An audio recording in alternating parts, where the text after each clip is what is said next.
మధ్య Gaza strip లో జరుగుతున్న యుద్ధం మరింత తీవ్రమైంది. జూలై 21న ఇజ్రాయెల్ సైన్యం గాజాలోని డేర్ ఎల్ బలాహ్లోని వరల్డ్ హెల్త్ ఆర్గనైజేషన్ భవనాలపై దాడులు చేసింది. ఈ దాడుల్లో WHO ప్రధాన వేర్ హౌస్ ధ్వంసమైంది. అంతేకాకుండా సిబ్బందిని కూడా బలవంతంగా ఖాళీ చేయించారు. ప్రస్తుతం గాజాలో ఆరోగ్య వ్యవస్థను ఇజ్రాయెల్ పతనమంచున ఉంచిందంటూ WHO హెచ్చరించింది. ఇక ఇదే టైంలో గాజాలో యుద్ధం వెంటనే ముగించాలంటూ UK, Japan, France, Canada, Australia, European యూనియన్లోని చాలా దేశాలతో సహా 25 దేశాలు ఒక ఉమ్మడి ప్రకటనని విడుదల చేశాయి. జూలై 21న ఇజ్రాయెల్ సైన్యం గాజా స్ట్రిప్లోని డేర్ ఎల్ బలాహ్లో తొలిసారిగా పెద్ద ఎత్తున గ్రౌండ్ ఆపరేషన్ను ప్రారంభించింది. ఇప్పటి వరకు ఈ ప్రాంతం యుద్ధం నుండి తప్పించుకుంటూ వస్తోంది. దీంతో ఇక్కడ అనేక మానవతా సంస్థలు తమ కార్యకలాపాలను నిర్వహిస్తున్నాయి. WHO ప్రధాన వేర్ హౌస్, సిబ్బంది నివాసాలు ఇజ్రాయెల్ కు లక్ష్యంగా మారాయి.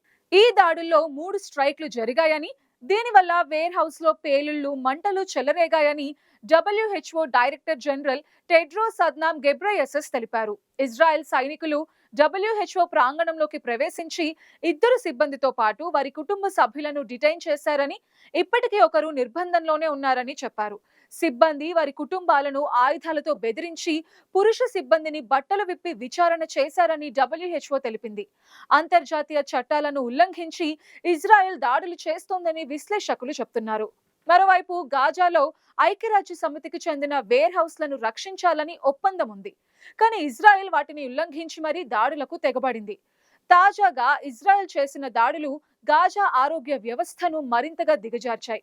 గత 48 గంటల్లో 33 మంది చనిపోగా వీరిలో 12 మంది పిల్లలు పోషకాహార లోపం వల్ల మరణించారని డేర్ అల్ బాలాహ్లోని అల్ అక్సా హాస్పిటల్ ప్రతినిధి ఖలీల్ అల్ దక్రాన్ తెలిపారు. హాస్పిటల్స్ లో ఇంధన కొరత వల్ల మరో 48 గంటల్లో కొన్ని హాస్పిటల్స్ మూసివేయబడే ప్రమాదం కూడా ఉందని చెప్పారు. గాజాలోని హాస్పిటల్స్ ఆహారం, ఔషధాలు, శిశు ఫార్ములా మిల్క్ లేకపోవడంతో తీవ్ర సంక్షోభంలో ఉన్నాయి. ఈ దాడుల వల్ల WHO యొక్క ప్రధాన వేర్ హౌస్ ధ్వంసం అవడంతో గాజాకు వైద్య సామగ్రి సరఫరాకు అంతరాయం కలిగింది. తాజా దాడులు గాజాలో మానవతా సంక్షోభాన్ని మరింత తీవ్రతరం చేశాయి. UN హెచ్చరించినట్టుగా గాజా ఇప్పుడు కరువు అంచెల్లో ఉన్నట్టయిందని విశ్లేషకులు చెప్తున్నారు. మరోవైపు ఈ దాడులు అంతర్జాతీయంగా ఆగ్రహాన్ని రేకెత్తించాయి. ఇజ్రాయెల్ గాజాకు అతి తక్కువ మానవతా సాయాన్ని మాత్రమే అనుమతిస్తోందని యూకే, జపాన్ సహా 25 దేశాలు తమ ఉమ్మడి ప్రకటనలో ఆరోపించాయి. ఇజ్రాయెల్ అంతర్జాతీయ చట్టాన్ని గౌరవించాలని, మానవతా సాయం సరఫరాకు అడ్డంకులు తొలగించాలని డిమాండ్ చేశాయి. అంతేకాకుండా హమాస్ దగ్గరున్న బందీలను వెంటనే విడుదల చేయాలని హమాస్ కు హెచ్చరికలు కూడా జారీ చేశారు. అయితే ఈ ఉమ్మడి ప్రకటనలో అమెరికా, జర్మనీ లేవు. ఈ 2 దేశాలు ఇజ్రాయెల్ కు బలమైన మద్దతుని ఇస్తున్నాయి. డేర్ అల్ బాలాహ్ లో హమాస్ బందీలను ఉంచి ఉండవచ్చనే అనుమానంతో ఇజ్రాయెల్ ఈ దాడులను ప్రారంభించింది.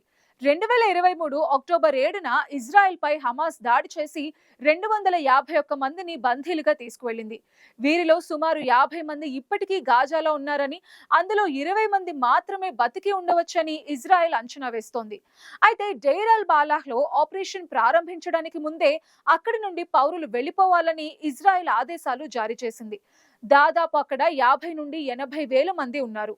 గాజా స్ట్రిప్ లో 87.8% ప్రాంతం ఇప్పుడు ఖాళీ ఆదేశాలతో ఇజ్రాయెల్ సైనిక నియంత్రణలో ఉంది. ఈ ఆపరేషన్ లో భాగంగా ఇజ్రాయెల్ ఎయిర్ స్ట్రైక్లు, గ్రౌండ్ ఆపరేషన్లు తీవ్రమైన నష్టాన్ని కలిగించాయి.